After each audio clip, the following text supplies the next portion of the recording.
Saudaraku, marilah kita sejenak menghentikan kesibukan dunia, hadapkan hati dan jiwa. Kita bersiap untuk berdoa, memohon ampunan dan rahmat-Nya. Pernah nggak sih, kamu sudah rebahan di gelapnya malam, tapi pikiran malah lari maraton? Cicilan, kerjaan yang nggak ada habisnya, masalah sama orang terdekat. Semuanya muter-muter di kepala kayak komedi putar. Niatnya mau istirahat, yang ada malah makin cemas, badan sih capek. Tapi hati dan pikiran rasanya resah banget, kalau kamu sering merasa begini. Ini bukan sekadar susah tidur biasa. Ini bisa jadi tanda ada kekosongan spiritual yang bikin malam hari terasa berat. Dalam Islam, tidur itu sering disebut sebagai kematian kecil, sebuah momen transisi saat ruh kita sejenak pulang dari jasad. Pertanyaannya, sudah siapkah kita menghadapi kematian kecil ini setiap malam? Apakah kita menyerahkan diri dalam keadaan pasrah dan damai, atau justru dalam kondisi cemas dan penuh ketidakpastian? Kalau hidupmu terasa berat dan sulit sekali menemukan tenang di malam hari, jangan kemana-mana, kita akan bahas 5 doa dan amalan otentik dari Al-Quran dan hadits yang bisa mengubah malammu, dari yang tadinya sumber cemas, menjadi sumber kedamaian dan ketenangan jiwa yang dalam. Sebelum kita masuk ke doa-doanya, kita perlu bangun fondasinya dulu. Rasulullah Shallallahu Alaihi Wasallam, teladan terbaik kita, nggak cuma mengajarkan doa, tapi satu paket amalan lengkap, biar tidur kita jadi ibadah dan mendatangkan ketenangan. Inilah adab yang mempersiapkan fisik dan batin kita untuk benar-benar istirahat. Pertama, berwudu sebelum tidur. Kelihatannya sepele ya, tapi hikmahnya luar biasa.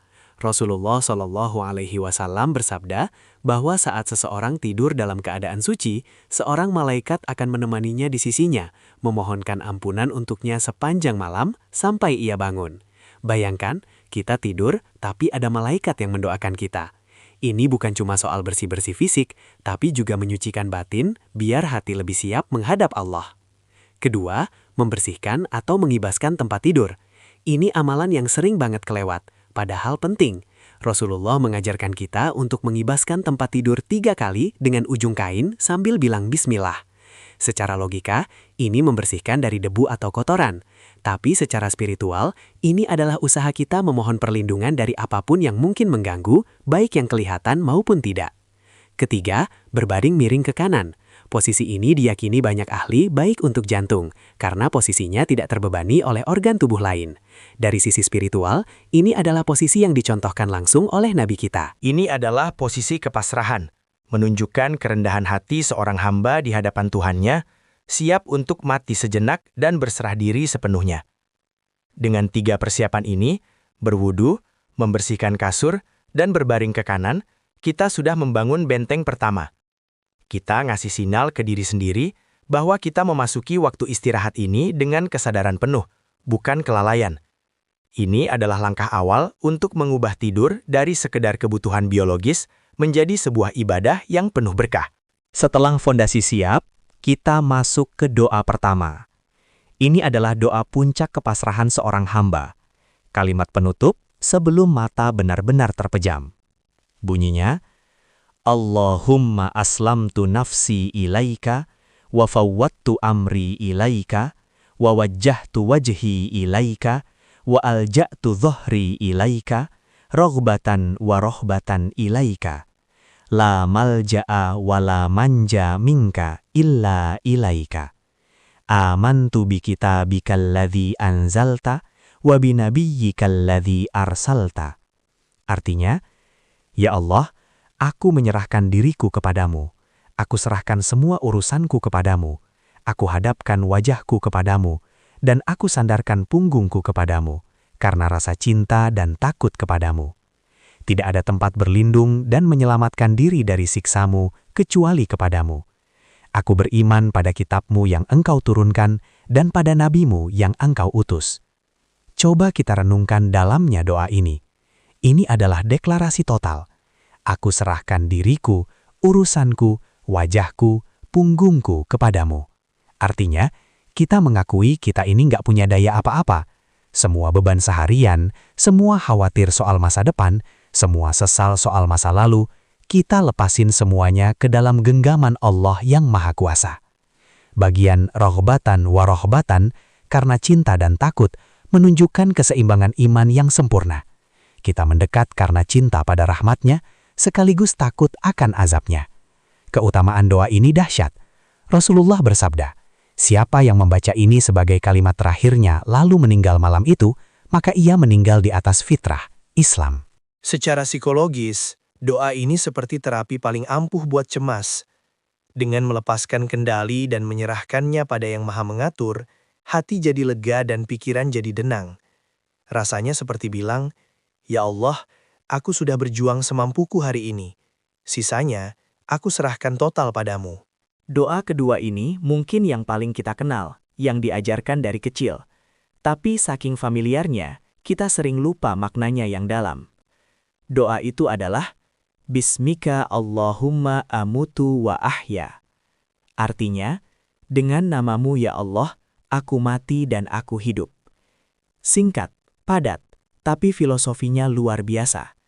Dengan bilang aku mati, kita sadar bahwa tidur adalah miniatur kematian. Kita lepas kendali atas tubuh dan masuk ke alam yang tidak kita tahu. Ini latihan kerendahan hati, pengingat harian kalau hidup kita ada di tangan Allah, kapanpun Dia bisa ambil. Lalu, kita lanjut dengan dan aku hidup. Ini adalah harapan.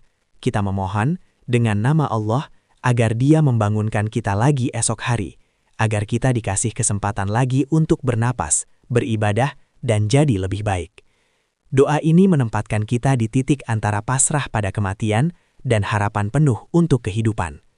Ada juga riwayat lain yang lebih panjang, melengkapi doa ini dengan permohonan perlindungan.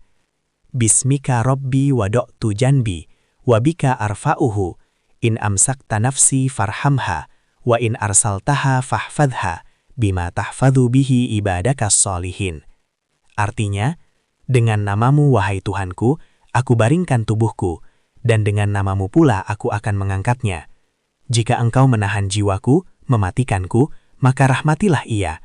Dan jika engkau melepaskannya kembali, menghidupkanku, maka peliharalah ia, sebagaimana engkau memelihara hamba-hambamu yang soleh. Versi ini makin memperjelas esensi penyerahan diri. Apapun skenarionya malam itu, ruh kita ditahan atau dilepaskan, kita memohon yang terbaik dari Allah, rahmat jika wafat, dan penjagaan jika hidup lagi. Mengamalkan ini tiap malam melatih jiwa kita untuk selalu siap, sekaligus selalu bersyukur atas setiap tarikan napas yang diberikan. Nah, amalan kita yang ketiga ini spesial. Bukan sekedar doa, melainkan ayat paling agung di dalam Al-Quran. Sebuah ayat dengan kekuatan dahsyat untuk melindungi kita semalaman.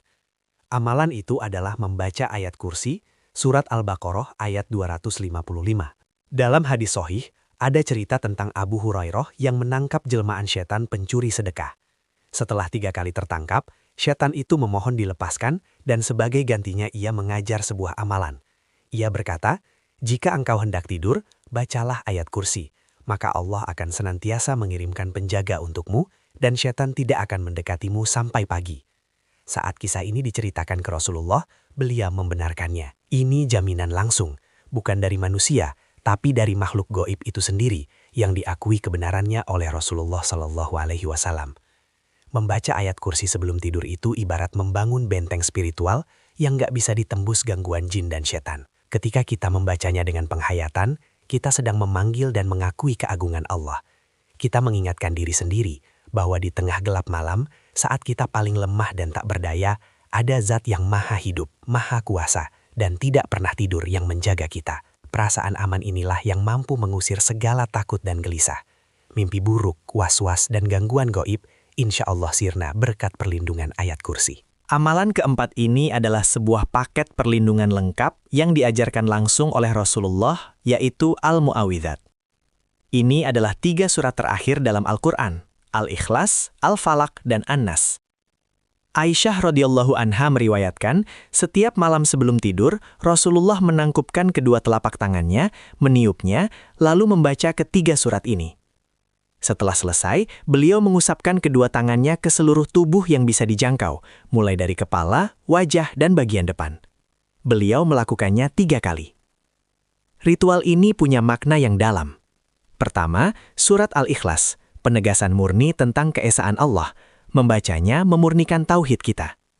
Kedua, surat Al-Falaq, doa perlindungan dari kejahatan eksternal, kejahatan malam, sihir, dan orang yang dengki. Ketiga, surat An-Nas, doa perlindungan dari kejahatan internal, yaitu bisikan jahat atau was-was. Inilah perisai dari overthinking dan pikiran negatif yang seringkali menyerang di malam hari. Dengan menggabungkan ketiganya, kita seolah memakai 3 lapis baju zirah spiritual. 1 untuk memurnikan iman, Al-Ikhlas, 1 untuk melindungi dari serangan luar, Al-Falaq, dan 1 lagi untuk melindungi dari serangan dari dalam diri sendiri, An-Nas. Metode meniup dan mengusapkannya ke tubuh adalah cara simbolis untuk mendistribusikan energi perlindungan dari bacaan itu ke seluruh jasad kita. Sebuah sunnah yang indah dan sangat kuat untuk tidur yang benar-benar damai. Kalau kamu merasa lebih tenang setelah menyimak ini, bayangkan jika kamu mulai mengamalkannya. Jangan biarkan ilmu ini berhenti di kamu. Tunjukkan dukunganmu dengan subscribe dan nyalakan loncengnya agar kita bisa terus belajar bersama. Sekarang, aku ingin dengar dari kamu.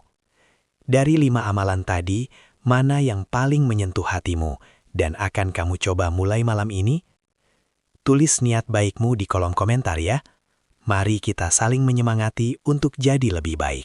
Amalan terakhir kita adalah hadiah istimewa dari Allah. 2 ayat penutup surat Al-Baqarah, ayat 285-286. Keutamaannya begitu besar, sampai Rasulullah SAW bersabda, "Barang siapa membaca 2 ayat terakhir dari surat Al-Baqarah pada malam hari, maka keduanya akan mencukupinya." Apa artinya mencukupinya? Para ulama menafsirkannya dengan sangat luas. Ada yang bilang, cukup untuk melindunginya dari segala keburukan malam itu. Ada yang bilang, cukup sebagai pengganti sholat malam. Intinya satu, kecukupan dan perlindungan total dari Allah Subhanahu wa Ta'ala.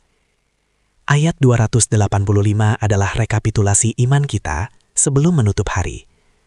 Lalu ayat 286 yang dimulai dengan La yukallifullahu nafsan illa wus'aha, Allah tidak membebani seseorang melampaui kesanggupannya, adalah sumber ketenangan yang luar biasa. Ini jawaban langsung untuk semua beban dan kekhawatiran kita. Ayat ini mengingatkan, seberat apapun ujianmu, Allah tahu kamu sanggup. Diakhiri dengan doa-doa permohonan ampun, rahmat, dan pertolongan. Membaca 2 ayat ini sebelum tidur, seperti berdialog dengan Allah. Kita melaporkan iman kita dihibur bahwa beban kita tak akan melebihi kapasitas, dan kita menutupnya dengan doa yang merangkum semua kebutuhan kita. Pantas saja Rasulullah menjanjikan kecukupan bagi yang merutinkannya. Ini adalah penutup sempurna untuk hari yang berat. Kita sudah menjelajahi 5 amalan malam yang luar biasa. Sebuah warisan dari Rasulullah alaihi salam untuk ketenangan kita. Mulai dari persiapan dengan wudu, pasrah total dengan doa, aslamtu nafsi, mengingat kematian lewat bismika Allahumma, membangun benteng dengan ayat kursi, memakai perisai al-mu'awizat, hingga meraih jaminan kecukupan dari 2 ayat terakhir Al-Baqarah. Ini bukan sekadar ritual, ini adalah sebuah cara untuk mengubah malam harimu secara total. Malam yang tadinya penuh gelisah, bisa menjadi sesi terapi spiritualmu dengan Allah. Tidur yang tadinya hanya melepas lelah, kini menjadi ibadah yang mendatangkan pahala dan perlindungan. Ketenangan sejati tidak datang dari luar. Ia bersemayam di dalam hati yang terhubung dengan penciptanya. Doa-doa malam ini adalah kabel penghubungnya.